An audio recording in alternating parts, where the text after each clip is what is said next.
The power of yet. I heard about a high school in Chicago where students had to pass a certain number of courses to graduate, and if they didn't pass a course, they got the grade not yet. And I thought that was fantastic, because if you get a failing grade, you think, I'm nothing, I'm nowhere. But if you get the grade not yet, you understand that you're on a learning curve. It gives you a path into the future. Not yet also gave me insight into a critical event early in my career, a real turning point. I wanted to see how children coped with challenge and difficulty. So I gave 10-year-olds problems that were slightly too hard for them. Some of them reacted in a shockingly positive way. They said things like, I love a challenge, or, I was hoping this would be informative. They understood that their abilities could be developed. They had what I call a growth mindset. But other students felt it was tragic, catastrophic. From their more fixed mindset perspective, their intelligence had been up for judgment, and they failed. Instead of luxuriating in the power of yet, they were gripped in the tyranny of now. So what do they do next? I'll tell you what they do next. In one study, they told us they would probably cheat the next time instead of studying more if they failed a test. In another study, after a failure, they looked for someone who did worse than they did so they could feel really good about themselves. And in study after study, they have run from difficulty. Scientists measured the electrical activity from the brain as students confronted an error. On the left, you see the fixed mindset students. There's hardly any activity. They run from the error. They don't engage with it. But on the right, you have the students with the growth mindset, the idea that abilities can be developed. They engage deeply. Their brain is on fire with yet. They engage deeply. They process the error. They learn from it, and they correct it. How are we raising our children? Are we raising them for now instead of yet? Are we raising kids who are obsessed with getting A's? Are we raising kids who don't know how to dream big dreams? Their biggest goal is getting the next A or the next test score? And are they carrying this need for constant validation with them into their future lives? Maybe because employers are coming to me and saying, we have already raised a generation of young workers who can't get through the day without an award. So, what can we do? How can we build that bridge to yet? Here are some things we can do. First of all, we can praise wisely, not praising intelligence or talent. That has failed.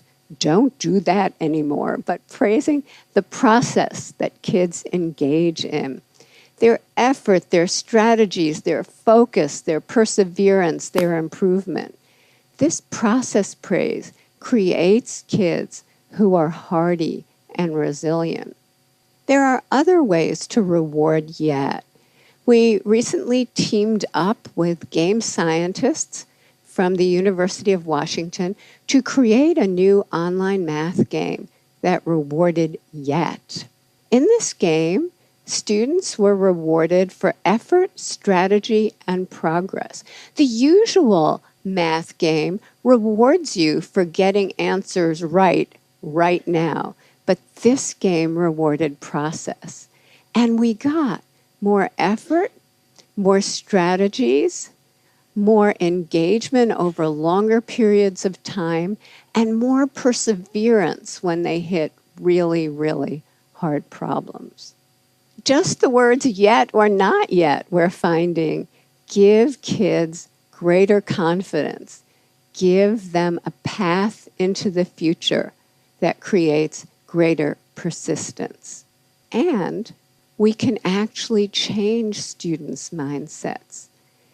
In one study, we taught them that every time they push out of their comfort zone to learn something new and difficult, the neurons in their brain can form new, stronger connections, and over time, they can get smarter. Look what happened. In this study, students who were not taught this growth mindset continued to show declining grades over this difficult school transition. But those who were taught this lesson showed a sharp rebound in their grades. We have shown this now, this kind of improvement, with thousands and thousands of kids, especially struggling students. So let's talk about equality. In our country, there are groups of students who chronically underperform. For example, children in inner cities or children on Native American reservations. And they've done so poorly for so long that many people think it's inevitable. But when educators create growth mindset classrooms steeped in yet, equality happens. And here are just a few examples. In 1 year, a kindergarten class in Harlem, New York, scored in the 95th percentile on the National Achievement Test. Many of those kids could not hold a pencil when they arrived at school. In 1 year, fourth grade students in the South Bronx, way behind, became the #1 fourth grade class in the state of New York on the state math test. In a year to a year and a half, Native American students in a school on a reservation went from the bottom of their district to the top. And that district included affluent sections of Seattle. So the Native kids outdid the Microsoft kids. This happened because the meaning of effort and difficulty were transformed.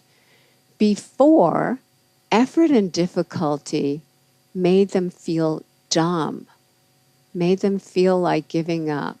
But now, effort and difficulty, that's when their neurons are making new connections, stronger connections. That's when they're getting smarter. I received a letter recently from a 13-year-old boy. He said, "Dear Professor Dweck, I appreciate that your writing is based on solid scientific research, and that's why I decided to put it into practice. I put more effort into my schoolwork, into my relationship with my family, and into my relationship with kids at school.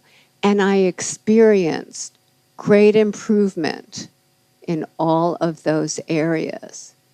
I now realize I've wasted most of my life." Let's not waste any more lives, because once we know that abilities are capable of such growth, it becomes a basic human right for children, all children, to live in places that create that growth, to live in places filled with yet. Thank you.